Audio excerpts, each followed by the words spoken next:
Nagsaad si Xiao na mukhang inaasahan na raw ito ni Elder Mu Wuya kaya raw hindi na nito pinansin ang sariling nitong kaligtasan at sinabihan at binalaan ni Elder Mu Wuya ang ating bida sa pamamagitan ng isang talisman na isinulat sa dugo. Sa kanilang pag-uusap naman ay biglang tatakas sana ang dalawang bantay doon na pinatumba ni Gu Xuantian, ngunit napansin naman ito ng ating bida kaya nagsalita ito na kung tatakas ba raw ang mga ito. Kasabay din na inatake na ni Gu Xuantian ang dalawa gamit ang aura nito kaya napasigaw na lang rito ang dalawang bantay. Nagsaad ang dalawang disipolo na tapusin na raw sila ni Gu Xuantian. Ngunit di naman ito pinansin ng ating bida bagkus tinanong lang niya ang dalawa na kung saan na ba raw si Elder Mu Wuya. Nagulat ang disipolo sa kanyang elder ng Jitian sect na hinanap na raw niya sa paligid si Murazo ngunit hindi niya raw ito nakita. Nagtanong naman rito si Sect Master Ji Changfeng na kung mayroon ba raw nangyari sinagot naman ito ng elder na nawawala raw si Murazo. Kaya tinanong na ito ni Sect Master Ji Changfeng na kung kailan pa ba raw nawawala si Murazo. Tumugon naman rito ang elder na matagal-tagal na raw ito pero huwag raw itong mag-alala ng sobra at kahit raw nasa gitna ng araw ay walang malalang mangyayari dagdag pa niya na siguro raw si Murazo ay pumunta ito para malaman kung saan si Elder Mu Wuya kaya ipapahanap niya raw ito sa kanilang mga tao. Nagsabi naman rito ang Sect Master na nangangamba raw siya na hindi raw ito simpleng bagay lamang. Nagsalita naman ang Tianyuan Pavilion Master na bukod raw dito ay mayroon pa raw siya na ibang anunsyo at ang bagay raw na ito ay may kinalaman sa Jitian sect, kaya napalingon na sila sa Jitian sect, habang sila Sect Master Ji Changfeng ay nakaupo doon, ay sa mga sinabi naman ng Tianyuan Pavilion Master ay napasabi na lang rito ang elder ng Jitian sect na ano ba raw ang mga trick na gustong gawin ng Tianyuan Pavilion Master. Nagsaad ang Tianyuan Pavilion Master na sana raw ay pagbigyan raw siya ni Sect Master Ji Changfeng.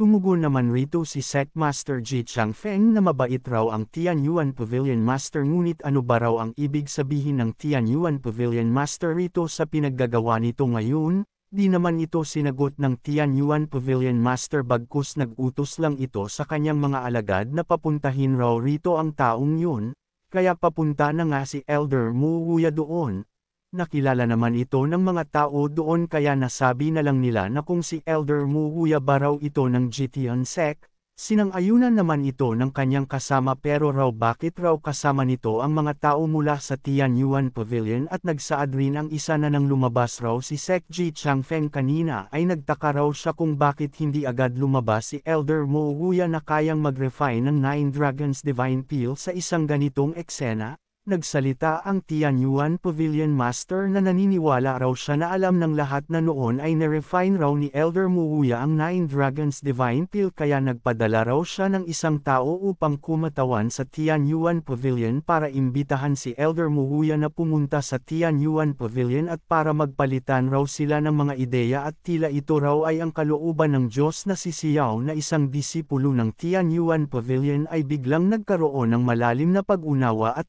refine raw ito ng Nine Dragons Divine Peel. Nagulat na lang ang lahat ng nakarinig rito at nasabi na lang ng isa na ano na raw ito at ang disipulo ba raw ng Tianyuan Pavilion ay nakapag-refine din ng Nine Dragons Divine Peel at sabi pa ng kasamahan nito na dapat raw ay tinuruan ito ni Elder Mu Wuya at kung hindi naman raw paano raw kaya nagkaroon ng biglaang pag-unawa ang isang maliit na disipulo na si Xiao. Nagsaad rin ang isa na ngunit hindi niya pa raw narinig na mayroong raw kahit sino sa Jitian sect na kayang makapag-refine nito at hindi ba raw naghahanap lang ng kapahamakan si Elder Mu Wuya. Seryusong nagtanong naman si Sect Master Ji Changfeng na kung ano ba raw ang gustong sabihin ng Tianyuan Pavilion Master. Sinagot naman ito ng Tianyuan Pavilion Master na matagal na raw nakatira si Elder Mu Wuya sa kanyang Tianyuan Pavilion at maganda ang pakikasama raw nito sa kanyang mga disipulo at kung mayroon raw si Elder Mu Wuya na bagong pagpipilian ay umaasa raw siya na hindi ito hahadlangan ni Sect Master Ji Changfeng.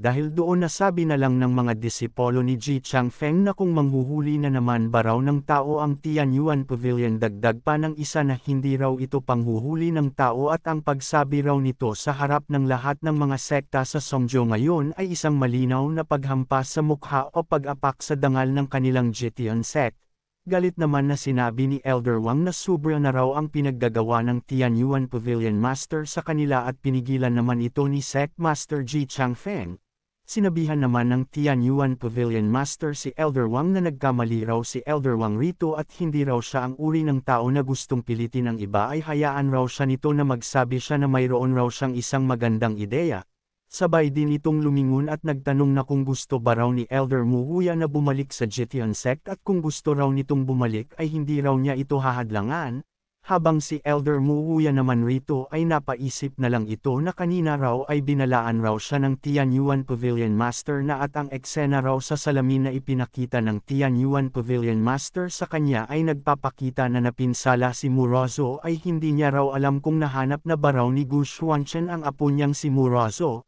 Nagsabi naman rito ang Tianyuan Pavilion Master na hindi na raw ito kay Elder Muhuya kung ano ang desisyon nito kaya humakbang naman rito si Elder Muhuya. Kaya nagsabi na ang isang disipolo na bakit raw hindi nagsalita si Elder Muhuya at siguro naman raw ay gusto nito na talagang sumali sa Tianyuan Pavilion at tumugon naman ang kasama nito na gayon din raw ang kasabihan na ang tao ay patungo sa mas mataas na lugar at ang tubig ay dumadaloy sa mas mababang lugar ngayon at ang Tianyuan Pavilion ay ang pinakamalakas na puwersa sa Songzhou kaya ano raw ang pagkakaiba roon? Habang ang Tianyuan Pavilion Master ay napangiti na lang ito sa kanyang nasasaksihan, sabay din itong nagsalita na syempre raw at kung mayroon raw sa mga sekta na nakakapag-attract ng mga tao mula sa kanilang Tianyuan Pavilion sa madaling salita ay kung gusto raw lumipat ang kanyang mga disipolo ng Tianyuan Pavilion sa ibang sekta ay hindi raw nila ito hahadlangan dahil ang isang pinilit na melon ay hindi raw masarap. Kaya nagsalita na rito si Gu Xuanchen na kung seryoso ba raw ang Tianyuan Pavilion Master rito sabay din na inatake niya na ito kaya napatanong na lang sila na kung sino raw ang nagsalita. Sa atake naman ng ating bida ay pinawalang bisa naman ito ng Tianyuan Pavilion Master gamit ang atake nito. Dahil sa hindi pa niya nakikilala si Gu Xuanchen ay seryoso niyang sinabi na kung paano raw ito naglakas ng loob na magpakawala ng atake rito. Ngunit dinaanan lang siya ng ating bida at nagsabi ito na kung nalilimutan na ba raw siya ng Tianyuan Pavilion Master habang ang Tianyuan Pavilion Master naman rito ay gulat naman ito sa hindi inaasahan na pangyayari. Habang nakatayo doon si Gu Xuanchen, ay gulat naman ang Tianyuan Pavilion na napatanong sa paglitaw ng ating bida rito. Sa isip-isip naman niya nakitang-kita raw niya ito sa sarili niyang mga mata ang paghulog ni Gu Xuanchen sa bangin at ang pagkamatay nito. Nagsalita naman ang isa na familiar raw niya ang pangalan ng ating bida at nagsaad rin ang isa na naalala raw niya na may isang tao sa Luoyang City na naging tanyag matapos ang isang labanan at napunta sa Tianyuan Pavilion dahil sa kanyang kahangahangang kasanayan at ang taong yun raw ay tinatawag na Gu Xuanchen. Ngunit bakit raw kasama ni Gu Xuanchen ang babae na si Murazo ng Jitian Sect, habang si Sect Master Ji Changfeng ay napapuri na lang ito sa ating bida? Nagsalita naman rito si Murazo na akala niya raw na hindi niya na makikita ang kanyang lolo Muhuya at tumugon naman rito si Elder Muhuya na mabuti lang raw siya at huwag raw si Murazo magpunta sa kanya ng ganito sa hinaharap. Biglang seryoso naman na nagsaad ang Tianyuan Pavilion Master na kung ano ba raw ang ibig sabihin ni Elder Muhuya rito. Sinagot naman ito ni Elder Muhuya na matanda na raw siya at matagal na raw siya na nasanay na sa pagtira sa Jitian Sect at ito raw ang kanyang pagpipilian. Seryoso naman na nagsaad si Elder Wang na kung balak ba raw ng Tianyuan Pavilion Master na bawiin ang mga sinasabi nito kanina. At sa tingin niya rin raw na ang si Gu Xuanchen raw ay comfortably ito sa kanilang Jitian Sect kaya bakit raw na hindi na lang sumali ang ating bida sa kanilang Jitian Sect. Kaya nagsalita na lang rito ang Tianyuan Pavilion Master na mabuti raw ito at mukhang itong si Gu Xuanchen raw ay talaga sa Jitian Sect ito na babagay. Dagdag pa niya na para sa pagunlad raw ng Songzhou ay ang kanyang Tianyuan Pavilion ay inimbitahan si Elder Muhuya sa Tianyuan Pavilion upang gumawa ng mga elixir ngunit ang Jitian Sect raw ay nagpadala ng mga espiya upang lumusab sa kanyang Tianyuan Pavilion at nagseryoso naman rito si Gu Xuanchen. Tumugon naman rito si Sec Master Ji Changfeng na masyadong mapagkumbaba raw ang Tianyuan Pavilion Master at dahil raw sa ito ay nandito para sa Songzhou ay bakit raw kailangan pa ng kanilang Jitian sect na magpadala ng mga espya rito ng palihim. Dagdag pa niya na ang isang pinilit na melon raw ay hindi matamis at si Gu Xuanchen raw ay mas comfortably sa kanilang Jitian sect. Kahit na nakatalo raw si Fang Chanjian ng mga divine soldier na nagbabantay sa bundok noon ay sa kanyang palagay ito raw ay pangkaraniwan lamang sa Tianyuan Pavilion at ang pagkatalo raw nito ay walang kabuluhan. Biglang naman naghanda ng isang formation ang isang disipolo ng Tianyuan Pavilion Master, na si Gu Changqing at nagsaad ito na si Gu Xuanchen raw ay nagtaksil sa kanilang Tianyuan Pavilion at ngayon raw siya ay si Gu Changqing ay maglilinis ng kalat ng ating bida. Kasabay din na ginamit niya na ang kanyang formation kaya ito'y naglabas ng malakas na aura habang si Gu Xuanchen naman ay hindi man lang ito nababahala.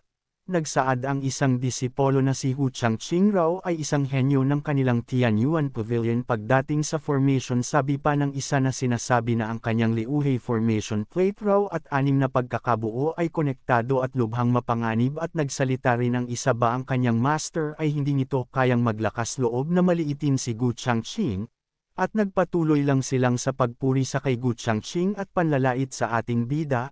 Dahil sa nangyayari naman ay patawa naman na sinabi ni Gu Changqing na kahit raw ang kanyang array formation book ay hindi mababasag at hindi niya pa sinasabi sa ating bida na mayroon raw siya na espesyal na inayos na isang layer ng space array formation. Sa madaling salita raw kahit na maging piraso pa raw si Gu Xuanchen ay hindi raw ito makakatakas sa kanyang formation. Tumugon naman rito ang ating bida na kung ito lang ba raw, at sabay din na umataki na si Gu Xuanchen. Tinamaan naman ang formation ni Gu Changqing kaya ito'y nawasak na lang ng walang kahirap-hirap. Sabay din na nagsaad si Gu Xuanchen na wala raw kwalifikasyon si Gu Changqing na maging kalaban niya. Kaya napaubo na lang rito si Gu Changqing ng dugo dahil sa pagkawasak ng kanyang formation. Kaya nag-alala na nilapitan na ito ng mga kasamahan nito. Kaya nasabi na lang nila na nawasak raw ni Gu Xuanchen ang formation ni Gu Changqing at hindi niya raw nakita ang galaw ng ating bida at nagsalita rin ang isa na hindi niya raw napansin na gumalaw si Gu Xuanchen. Nagsaad si Elder Wang na si Gu Xuanchen raw ay gumamit lamang ng 10% ng kanyang lakas kanina. Paano raw ng ating bida na maaaring seryosohin ang isang maliit na karakter na tulad ni Gu Changqing? Napaisip naman rito ang Tianyuan Pavilion Master na ginamit lamang raw ni Gu Xuanchen ang 10% ng lakas nito para mapinsala si Gu Changqing ng gusto kaya ito'y nakakabahala raw. At ang kapangyarihan ng heavenly daw raw ng ating bida sa paligid nito ay tila mas malakas pa kaysa ilang araw na ang nakakalipas na kung saan ay medyo kakaiba raw ito. Napansin naman ito ni Mu Rozo. Kaya sinabihan niya na ang kanyang lolo Mu Wuya na ang mga mata raw ng Tianyuan Pavilion Master ay tila kakaiba kaya dapat ba raw nilang sabihan si Gu Xuanchen tungkol rito. Kaya nagsabi na rito si Elder Mu Wuya na bumaba na raw sila rito. At sabi pa niya na matagal na rin raw na simula nang huli siya nakipag-usap sa Sect Master at sa kay Elder Wang. Nagsalita naman rito si Mu Rozo na ngunit raw si Gu Xuanchen ay hindi pa raw tapos sinagot naman ito ni Elder Mu Wuya na nakita raw ito ni Mu Rozo at nakikita din raw ito ni Gu Xuanchen na may kanya-kanya silang plano at kung nandito raw sila ni Mu Rozo ay magiging hadlang lang raw sila. Bukod raw dito ay kahit hindi niya alam kung bakit nakaramdam siya noon nang siya raw ay napakalapit na ay si Young Master Gu raw ay naging lalong hindi maunawaan kaysa dati. Sabay din na tumingin ito sa ating bida. Pati na rin si Mu Rozo habang ito'y nakatikom na lang ang bibig. Napatawa na lang rito ang Tianyuan Pavilion Master sabay itong nagsalita na talagang mga bata raw ay energetic pa rin matapos ang lahat at paumanhin raw sa kanyang pagtawa ngunit ngayon raw ay malapit na ang Southern Region Divine Conference ay dapat raw magtulungan ang lahat ng sekta na magkaisa kaya bakit pa raw kailangang palumikha ng karagdagang kaguluhan at tama ba raw sabay banggit sa kay Sect Master Ji Changfeng? Wala namang masabi rito si Sect Master Ji Changfeng at napasabi na lang rito si Elder Wang na kung ano na naman ba raw ang binabalak ng matandang ito. Nagsaad ang Tianyuan Pavilion Master na talentado raw si Gu Xuanchen at bakit raw itinago ng ating bida ang pagkakakilanlan nito at pumunta sa kanyang Tianyuan Pavilion at mukhang may pagkakamali raw sa kanilang pagitan. Tumugon naman rito ang ating bida na kung ito ba raw ay hindi pagkakaunawaan. Nagsalita naman ang nilalang na kanina lang raw gusto ng Tianyuan Pavilion Master na patayin ang isang tao para patahimikin ang ating bida pero ngayon nakangiti na raw ito at sinasabi na may pagkakamali lamang dagdag pa niya na ang Tianyuan Pavilion Master raw na ito ay isang matandang kulugo na may dalawang mukha at natatakot raw siya na ginamit nito si Chi Lian kung para patayin ang mga tao. Nagsaad ang Tianyuan Pavilion Master na tulad ng sinasabi ng mga matatanda raw ay walang pagkakakilala na hindi nag-aaway sabay utos sa kanyang alagad na dalhin na raw ang mga bagay na inihanda niya, at dal-adala na ng mga disipolo ng Tianyuan Pavilion Master ang malaking treasure kaya napatanong na lang sila na kung ano raw ang laman nito. Nag-utos naman ang Tianyuan Pavilion Master na buksan ang treasure kaya sinunod naman ito ng kanyang mga alagad kaya lumabas na sa treasure ang mga iba't ibang kayamanan isa na dito ang bots of travel at ang dagger. Kaya gulat naman rito ang mga disipolo na nakasaksi rito. Nagsaad ang Tianyuan Pavilion Master na sa daan ng pagpapalakas ay ang mga tao raw ay lagi nilang matatandaan ang mga tunay na hari at sila raw ay mga batang may talento kaya naman raw naghanda raw siya ng espesyal na kahon ng mga kayamanan para rito. Ngayon raw sila ay magpapaligsahan at magpapili at ang kanilang layunin ay pumili ng pinakamagagaling na mga disipolo at hikayatin silang tumulong sa Songzhou upang manalo ng titulong Divine Meeting at sa pagpili ng mga disipolo raw ay ang mga patakaran ay napakasimple lang maghugutan ng lots at magpapaligsahan sa dalawang kalahok upang makatipid ng oras at ang dalawang labanan raw ay isasagawa ng sabay-sabay sa stage. Nagsaad naman ang isang disipolo na yun raw ang 6-star meteor dart ay nabasa niya raw ito sa treasure book at ang blade rin raw na ito ay hindi raw ito isang ordinary lamang, habang ang Tianyuan Pavilion Master naman ay nagseryoso naman ito dahil umaayon ang kanyang binabalak. Sabay din itong nagsabi sa ating bida na sayang raw isang talento tulad ni Gu Xuanchen ay mawawala at ngayon na narito raw ito ay dapat raw itong magkaroon ng karapatang lumaban para rito. At napaisip naman siya na nakaligtas raw si Gu Xuanchen sa sakuna noong gabing iyon at hindi lamang yun dahil sinira raw nito ang kanyang plano sa pagligtas nito sa kay Mo Razu sa silid ng alchemy at pagpalumpurin ng ating bida sa kanyang disipolo kaya hindi niya raw papayagan na makatakas pa si Gu Xuanchen. Seryoso naman rito na nagsalita ang ating bida na kung inaakala ba raw ng Tianyuan Pavilion Master na interesado siya sa mga bagay na ito tumugon naman rito ang Tianyuan Pavilion Master na kaya ano raw ang gusto ni Gu Xuanchen at marahil raw na makapagbibigay ang kanyang Tianyuan Pavilion ng kahit ano ang gusto ng ating bida. Sinagot naman ito ni Gu Xuanchen na hindi raw ito isang mahalagang bagay ngunit nagkataon raw na nagkainteresado raw siya sa buhay ng Tianyuan Pavilion Master,